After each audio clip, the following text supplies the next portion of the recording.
মধ্যপ্রাচ্যের যুদ্ধ পরিস্থিতির জেরে হরমুজ প্রণালী বন্ধ হয়ে যাওয়ায় গ্যাস ও তেলের যোগানে দেশ জুড়ে সংকট দেখা দিয়েছে। তারই প্রভাব পড়েছে আরামবাগ শহরেও। জ্বালানির অভাবে আপাতত বন্ধ শহরের দুটি মা ক্যান্টিন। জানা গেছে এই দুটি ক্যান্টিন থেকে প্রতিদিন প্রায় 4 থেকে 500 দুস্থ ও অসহায় মানুষ মাত্র 5 টাকার বিনিময়ে দুপুরের খাবার গ্রহণ করতেন। হঠাৎ করে ক্যান্টিন বন্ধ হয়ে যাওয়ায় তাঁরা চরম সমস্যায় পড়েছেন। অনেকেরই দৈনন্দিন খাবারের ভরসা ছিল এই ক্যান্টিনগুলি। এ বিষয়ে পৌরপ্রধান সমীর ভান্ডারী জানান, গ্যাসের যোগান স্বাভাবিক না থাকায় আপাতত রান্না বন্ধ রাখতে হয়েছে। তবে সমস্যার সমাধানে উদ্যোগ নেওয়া হয়েছে এবং কাঠের উনুনে রান্না করে অন্তত একটি ক্যান্টিন চালু রাখার ব্যবস্থা করা হচ্ছে। এই পরিস্থিতির জন্য কেন্দ্রীয় সরকারের অদূরদর্শিতাকেই তাঁরা দায়ী করছেন। যদিও বিজেপি বিধায়ক মধুসূদন বাগ পাল্টা দাবি করেছেন, রাজ্য সরকার সময়মতো টাস্কফোর্স গঠন করে কালোবাজারিদের বিরুদ্ধে কঠোর ব্যবস্থা নিলে এমন পরিস্থিতি তৈরি হতো না।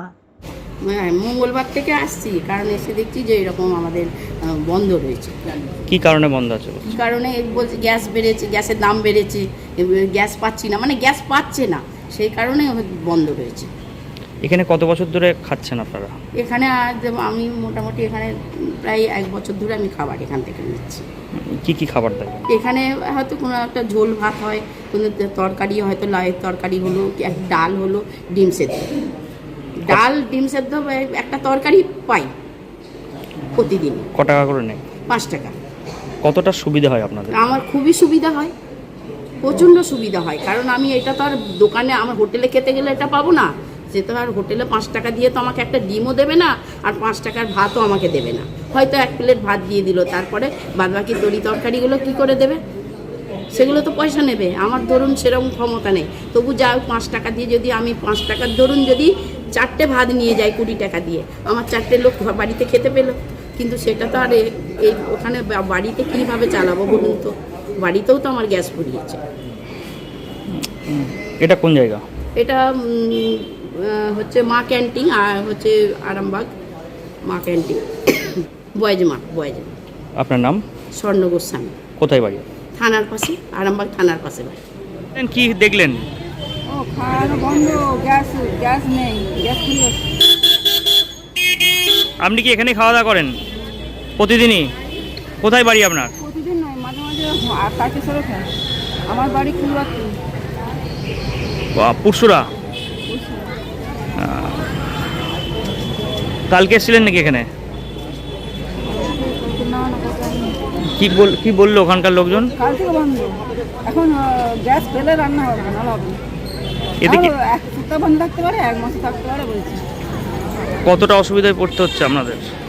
যেহেতু আপনারা এখানে আসেন, খান, কতটা অসুবিধা হচ্ছে? অসুবিধা বলতে ডেলি যাতায়াত করতে হয় তো অসুবিধা হচ্ছে। হেঁটেও আসি, বাসে করেও আসি। হেঁটে আসেন? হেঁটে বলতে আরামবাগ নয়, ওই কুলবাপুর থেকে স্টেশন তকিপুর থেকে আবার এখানটা হেঁটে আসে। এই আরামবাগ, তকিপুর থেকে আরামবাগ থেকে হেঁটে আসে।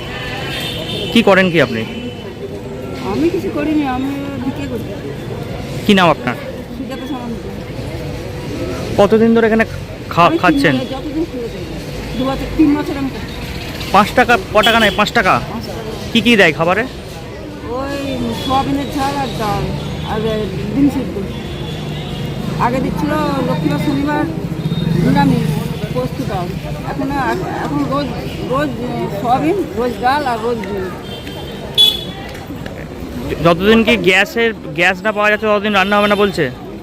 1 মাস হতে পারে, 7 দিন হতে পারে। প্রায় কতজন খাওয়া দাওয়া করতো খেত এখানে? ওই তো একটা 20টা ঢুকায়, 3টে পর্যন্ত। কতজন খেত? আপনি যখন আসেন কতজন খেত? প্রায় গুনিনি কত, অনেকজন হবে। 3টে ব্যাচ খায়, 3টে পর্যন্ত, 2:30টা 3টে পর্যন্ত 3টে ব্যাচ খায়। একটা ব্যাচে একটা 40 জন করে, ওদের 40টা সিট। আজ 4-5 দিন খেয়ে যাচ্ছে, খাবার পাচ্ছে না। না। আপনাদের কি এখানে রান্না বন্ধ? কারণটা কি বলছে? ওই লোক গরিব মানুষ যারা আছে তারা খেতে পাচ্ছে না, পড়তে পারছে না, বা গ্যাসের জন্য রান্না হচ্ছে না, ঠিকই হচ্ছে না, সেই জন্য স্যার। কবে থেকে কি চালু হবে কিছু জানা গেছে নাকি? না, আমাদের পৌরসভার চেয়ারম্যান জানিয়েছে কাঠের জালেতে বসিয়ে লোককে খাওয়ানোর ব্যবস্থা করবে। করো কথা বলেছে কাঠের জালে খাওয়ানোর ব্যবস্থা। কাল থেকে হবে। আপনার কতজন এখানে খেতে আসে প্রায়? 450-300 এরকম লোক হয় আমাদের। প্রতিদিন? শনি রবিবার বন্ধ নাকি? না। আপনি এখানে কি করেন? হ্যাঁ, আমি 3 নম্বর ওয়ার্ডে আমার বাড়ি। এখানে কি কাজ করেন? কি নাম আপনার? আমার নাম হচ্ছে স্বপন দাম। তিনি বন্ধ কবে থেকে কি চালু হবে? গ্যাস কি পাওয়া যাচ্ছে না? গ্যাস পাওয়ার না পেলে কি করে চালু হবে? মা ক্যান্টিনে 400-র ওপর লোক খেত 5 টাকা করে দিয়ে। এছাড়াও 10-15 জন লোক এক্সট্রা খেত, যারা পয়সা দিতে পারতো না, বিক্রি করছিল। এখানে ক্যান্টিনে তবু আমরা একটা ব্যবস্থা করছি যাতে কাঠের আগুনে ওটা রান্নাটা করা যায়। ওটা কোনখানটায় করবেন কাঠের জালে? ওটা ওই ভবগুলো। আর এটা তো ভাই কাঠের জালে হবে না, এখানটার সিস্টেমটা সেরকম নেই। গ্যাস কি আদৌ পাওয়া যাবে কি মনে হচ্ছে আপনাদের? আরে ভাই পাওয়াই যাচ্ছে না, তাহলে আমাদের বাড়ির গ্যাস ফুরিয়ে গেলে কোনো কয়লা জ্বালতে হবে। তোমাদের একটা সাংবাদিক সে আমাকে বলছে তাহলে একটা গ্যাস দেবেন। আমি পাচ্ছি না, তোমার কোত্থেকে দেবো? হসপিটালের যে মা ক্যান্টিন সেখানে বেশ কয়েকদিন ধরে বন্ধ, যারা খেতে আসছেন তারা বাড়ি ফিরে যাচ্ছেন, কি বলবেন? বেশ কয়েকদিন বন্ধ না, আমাদের বন্ধটা হয়েছে কাল থেকে। তার আগে আমাদের আরামবাগে পৌরসভার মাধ্যমে চলছে আর একটা মা ক্যান্টিন পাড়ের ঘাট, সেটা তার আগের দিন বন্ধ হয়ে গেছে। একটাই কারণে বন্ধ হচ্ছে, আমরা যে গ্যাসে রান্না করতাম সে জ্বালানি গ্যাস পাচ্ছি না। তবে শুধু মা ক্যান্টিন বলে নয়, পশ্চিমবঙ্গের মানুষের সাথে সাথে ভারতবর্ষের মানুষ গ্যাসের হাহাকারে ভুগছে। কারণ একটাই, যুদ্ধ লেগে গেছে। যুদ্ধ লেগে যাওয়ার কারণে গ্যাস আমরা পাচ্ছি না। তবে আমাদের যিনি প্রধানমন্ত্রী আছেন ওনার আগে থেকে ভাবা উচিত ছিল যে এত মানুষের রান্নার সরঞ্জাম যে গ্যাস মেন যে জিনিসটা, সেটা বেশি করে তুলে রাখা দরকার ছিল বা স্টক করে রাখা দরকার ছিল। তো মানুষের ভোগান্তি গ্যাসের জন্য হবেই। আজকে কি হয়েছে, আরও 10-12 দিন পর আরও বেশি হবে। যুদ্ধ চলাকালীন এই গ্যাসের সমস্যা কতটা মিটবে বলে আমি জানি না, তবে আশা করি মানুষ সমস্যায় পড়বে। এর জন্য সম্পূর্ণভাবে কেন্দ্রীয় সরকার দায়ী আছে। কি ব্যবস্থা নেবেন এরকম যে দিনের পর দিন হতে থাকে? দিনের পর দিনে হতে থাকলে আমরা মা ক্যান্টিন তো বন্ধ থাকবে, কিন্তু সাধারণ মানুষের কথা ভেবে আমরা চিন্তা করছি যে সাধারণ মানুষ কীভাবে রান্না করবে। আমাদের তো রান্নার একটাই উপায়, বেশিরভাগটাই হচ্ছে গ্যাস। আবার কি পুরোনো দিন ফিরে আসতে পারে? কাঠের জালের রান্না হ্যাঁ, কাঠের এরকম হলে তো কাঠ কয়লার বাড়বে, রান্না বাড়বে। প্রায় কতজন খেতেন ওখানে?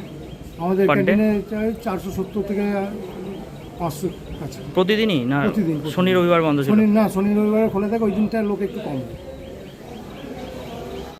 গ্যাস না পাওয়ার কারণে একাধিক রেস্টুরেন্ট সহ পৌরসভার যে মা ক্যান্টিন আছে সেখানেও রান্নার কাজ বন্ধ আছে, কি বলবেন? তারা কেন্দ্র সরকারকে দায়ী করছেন। এরা কেন্দ্রীয় সরকারকে দায়ী করবে, এটা স্বাভাবিক আছে। ওরা তো রাজ্য সরকারকে দায়ী করবে না। রাজ্য সরকারের যে দায়িত্ব রয়েছে এই আন্তর্জাতিক ক্ষেত্রে যুদ্ধের আবহে রাজ্য সরকারের অবিলম্বে উচিত একটি টাস্ক ফোর্স গঠন করে কালোবাজারি এবং মজুতদারদের জেলে ঢোকানো।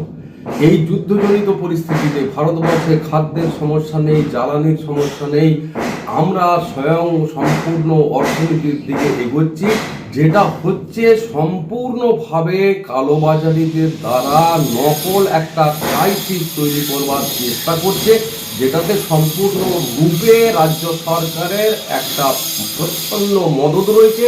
নতুবা রাতারাতি এই সমস্ত জায়গাগুলো গ্যাসের অভাবে বন্ধ হয়ে যেত না।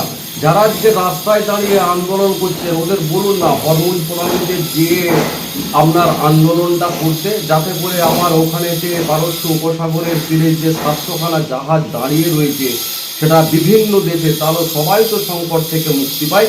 এটাতে রাজ্য সরকারকে দায়ী না করে নিজেদের দোষটা, নিজেদের মুখটা আয়নাতে দেখতে বলুন যারা বলছে। নিউ নূর সোফা সেন্টার, এখানে সমস্ত রকম সোফা পাইকারি ও রিটেলে বিক্রয় করা হয়। সমস্ত সোফা নিজস্ব কারখানায় তৈরি করা হয়।